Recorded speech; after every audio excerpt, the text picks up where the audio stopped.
So make sure you get the good side, which is every side. that's captured on film. So I'm hoping I've got Tim's good side. I'm not really. I couldn't give a shit. But, so I've come out today. Obviously, you can see Tim. You can't see me at the moment. Come out today for a session in the woods. Rich is not here today, as you can see. This was a bit more of a separate session, if you like, from. Was going to be separate from Northern Bushmen, but I might actually post it. So if you're watching this now, Claire decided to post it later on. So we've both had a few bits and bobs, which I'm not going to go into because obviously some of it's private, but both had a few bits and bobs, haven't we, that we've been dealing with in our lives. Yep. And decided to come out and have a session in the woods and chill out. It's always a good reset for anything like that. Nonsense. What are you thinking to the hammock then, mate? I love it. I think it's brilliant. You said it were how much? It was only about 30 quid. Oh, 30 or 35 pounds or something. It wasn't expensive. Absolutely brilliant. I mean, First time in a hammock, this. I seriously might get myself one after this. Yeah, just had some walkers. There's a load of walkers walking down there now. Oh yeah. You see them all? Yeah. There's a pathway that runs alongside of that field up there, and obviously I think might be part of Leeds Country Way, right? Well, it's There's been no creaking from trees either, which has been a surprise. reassuring. For some reason my camera switched itself off, so it stopped. I don't know why. Can't run out of memory because I've got loads on here. But so I've started it again. But yeah, it's rated for 125 kilos. That DD hammock, the DD camping hammock. So yeah, so we've come out to the woods, like I said, for a bit of a chill out, just to reset and unwind. As you know, it's something that Rich and I normally do. Rich isn't here today. He's got other things that he's doing. And it was just a session really for myself and old friend of mine, Tim, is with us today. We've been out before, haven't we, doing this, but a long time ago, a few years back, over at, where was it now? It was New Milladam? It was New Milladam. Yep. But this is a little secret spot that me and Rich and Phil, another mate Phil, come out to. It's Phil that introduced me to this spot, to be fair, many years ago. And it's an old favourite that I just keep coming back to. It's not far from where I live, it's easily accessible. And I'm just making a brew, and as I can see, zoom in there, it is actually boiling, so I'll bring you back after I've made a brew. Yeah. Now then, so I spoke earlier on about the main reason why we've come out today, Tim and I, which is to try and get a bit of headspace really, try and unwind and decompress. We both work stressful jobs. We've got all the other stuff that goes on that a lot of people have in life, dealing with kids and all that type of stuff, do you know what I mean? We've got busy lives. But it was really important for us to get out today, and we were both sort of feeling that pang, if you like, to get out here.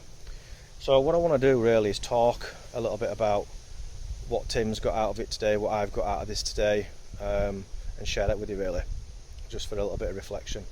Because it is important that we consider getting to the outdoors. There's a lot of people turn to drink and all kinds of other things to try and de-stress, but they're just plasters that you put over gaping wounds if you're not careful, and can lead on to other things. So getting out into the outdoors and doing something in nature has got to be something that's a lot more constructive and a lot better for you. So that's the angle that I'm coming from. You know, it's easily forgotten. We get caught up busy being busy, and you can get addicted to being busy as well, can't you, really? You don't realise it, but you kind of do. Yeah. There'll be times when you might think, what the hell is he talking about? But when you think about, have you ever been sat around at home and you're not doing something, you're normally really busy, and you feel like you've got itchy feet, like you should be doing something, you feel guilty about relaxing. That's that, you know, that addiction to being busy. Busy being busy. Remember that one. And so it's important to get that time out with people that you get on with really well, that you trust. You know that whatever you talk about, they're going to keep in confidence. They're not going to judge you. It's important to surround yourself with the right people at the right time. Nice to have that sounding board when you say this has happened and this is what I did and this is the result of that. Yeah. What do you think? Yeah, because we've all got different ways of dealing with stuff. Sometimes your mate will say, "Oh, I think you should have done X, Y, and Z," and you think, "Oh, that's a load of bollocks." Yeah. Yeah. But at least you've got that other opinion, because you might take away. Might be in a few hours' time. You think, "Do you know what? They're right." Yeah. Yeah. It's about just finding out, you know, sharing. It's like, what to call it? swapping notes, isn't it? Yeah. Swapping notes. Because there might be something that your mate's doing that's helping them that might actually help you. It might not do, but you don't know till you talk about it. So that's really important, and especially at a time when, you know, there's a lot of stuff going on in the world at the moment. It's a crazy time. There's a lot of pressure financially for people with the cost of living crisis, and then that translates into businesses having to work harder to make more money, problems in society that then push themselves onto emergency services and, you know, the NHS and all that type of stuff. There's all kinds of knock-on effects from the situation that we're in at the moment, and it causes stress for everybody and creates bad feeling for everybody. So it's really important to get yourself out into nature. And I mean, what's it cost us this? £100? A few quid for a sandwich and A few quid for a sandwich and some eats. yeah, that's it. Yeah, It's, cheaper than going to Starbucks, isn't it? yeah, and not only that, you're not out. I know there's a time and a place for going out and getting drunk and having a laugh, you know, whilst in drink. But I personally find something like this a lot more healing. And it's a lot lighter on the pocket, isn't it? Look at where we are as well. We've seen one person walk past us with dog. That guy with the dog, yeah, Jasper. And we've been able to. We're not exactly off the beaten path, are we? Really? No. It's just been so chilled out and relaxing. It's been brilliant. Yeah, yeah. It's been right up my alley, mate. It's been just what I needed there. No, I'm glad that it's helped. Tim's going to make a brew. Sounds nice and straightforward, but he's going to be actually using a spirit burner, which I don't think he's used before, have you? Nope, never used. So here we go. So he's putting the bioethanol in now. I'll just zoom in a bit. You know, These we're filling right to the top, or about 3/4 will be enough. okay. If you forget to do that when it's boiled, you can't get it off because it expands. So it's really hard to get off. Okay. So say if those spouts were, you know, the two ends, it's a little bit. You can still pour it, but it's better to pour it that way. I find. Hey. What's in here? Is this like all your firelighting kit? No, it's for tea and coffee. I have got a firelighting one, but it's at home because I knew we wouldn't need it today.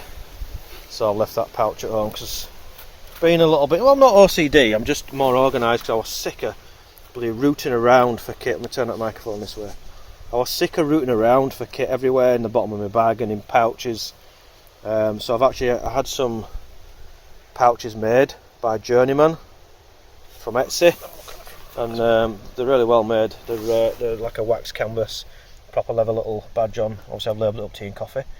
So I've got one for tea and coffee. I have one for cordage. And I have one for a fire starting kit. Then I've got a bigger, more expensive, fancier one, which it'll carry 2 stoves, my shots cup. I'll show you. 2 stoves, my shots cup. There we go. I'll let Tim open it for me whilst I film.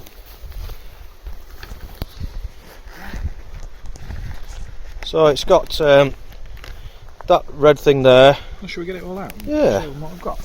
Yeah, why not? So obviously a gas canister. In there is the MSR Pocket Rocket 2 stove. This is one of these hot pack bags. You chuck water in with it. It activates a little square inside and it heats up on its own, so you can have flameless heat. Yeah, quite good actually. They stay hot for probably about 20 minutes, half an hour. That's just a bag for the little spirit burner stove. Just some spare napkins. Pop them in there so they don't get mucky.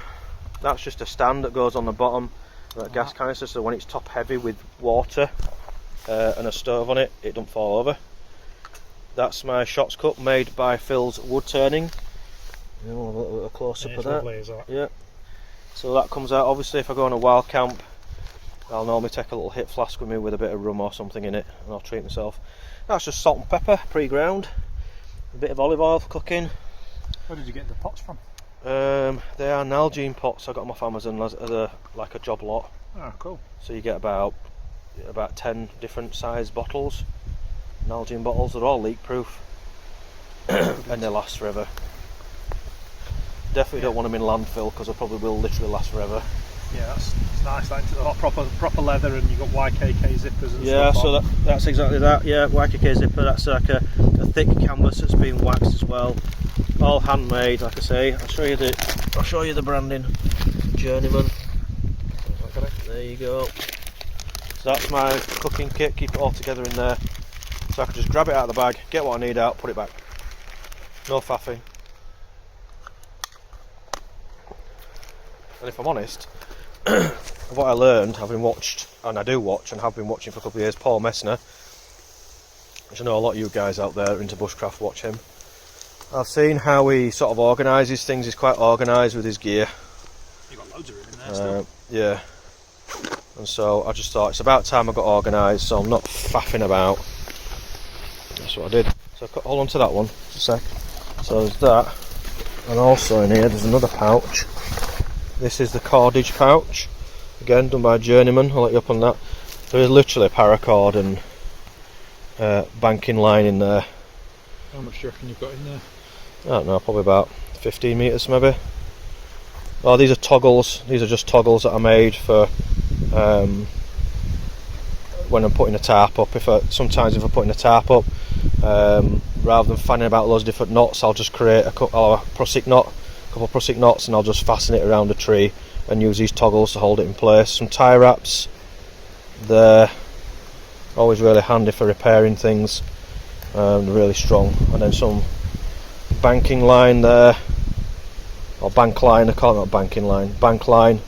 If you smell that, smell it. It's got like it's treated with like it's treated with some sort of. It's like you can't really smell how much on it, but it's like paraffin type stuff it's been treated with, so it just stops it from rotting. Or turpentine type stuff, yeah.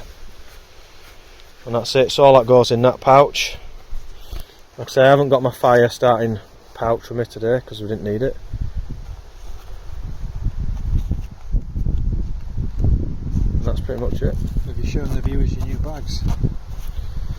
I have actually spoken about this bag quite recently. So today, this is I brought two Swedish LK35 packs out with me. One of them Tim's using, which is just a standard pack. This one's been modified, as you can see, with the webbing pouches on the side.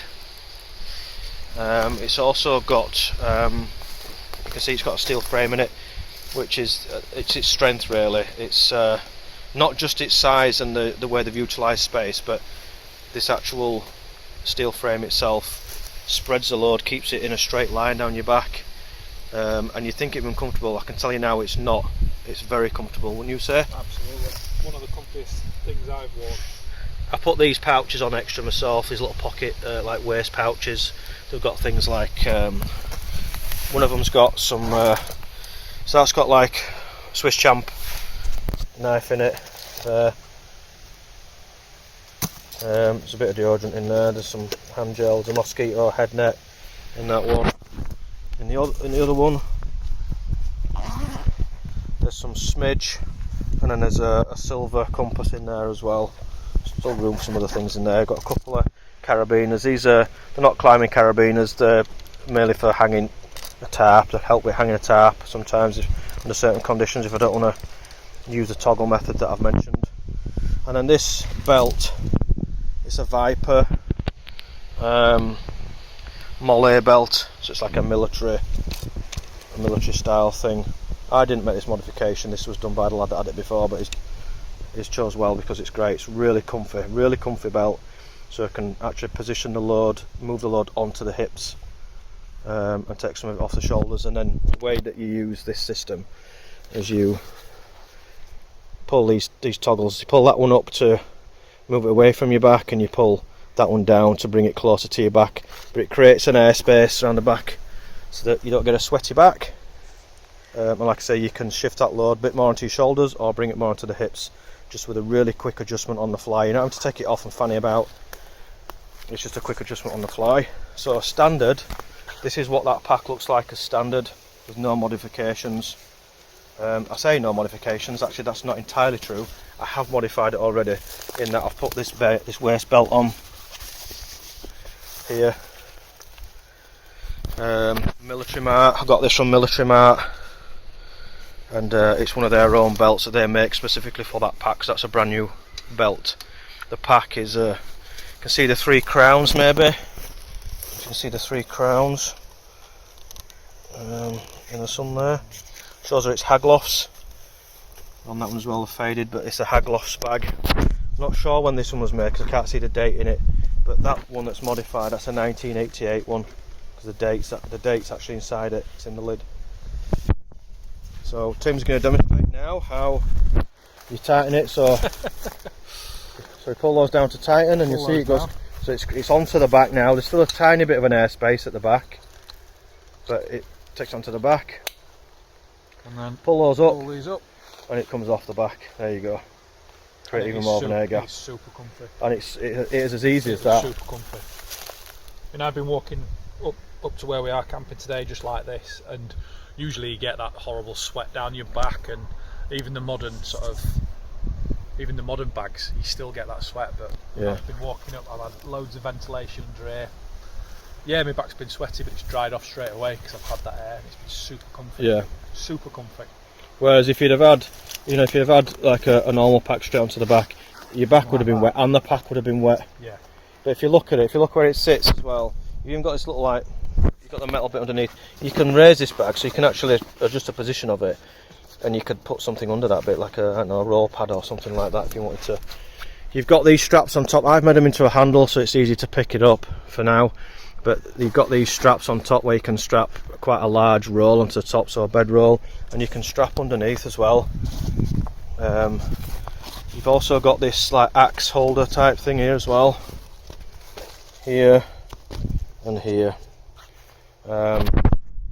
This is a bit of an odd contraption, but it works. It's like a cinch type thing, metal cinch that will, when you pull that cord to tighten the bag, it will cinch up. Look inside the bag, all you've got is just this one pouch here, and then you've got the big bucket inside. But let me tell you, it holds a lot of gear. It's very surprising how much it holds. And that's pretty much it. Thanks for demonstrating that, mate. I think we'll maybe have a bit more scran and grab a brew then. Yeah, sounds good. Should be boiled now, though. It's getting somewhere near, I think. I'll bring you back in a bit. So mate, obviously to repeat myself a little bit, but what have you got out of today? What have you found that's given you headspace today and that's made you unwind or helped you unwind? Just getting out here. It's been a lovely day. I've learned how to put a hammock up, learned a couple of new skills. I had to go up making a brew on something I've not used before, and it's just been that getting out with a mate, chewing their ear off, telling them about your problems, and just having somebody to listen to you.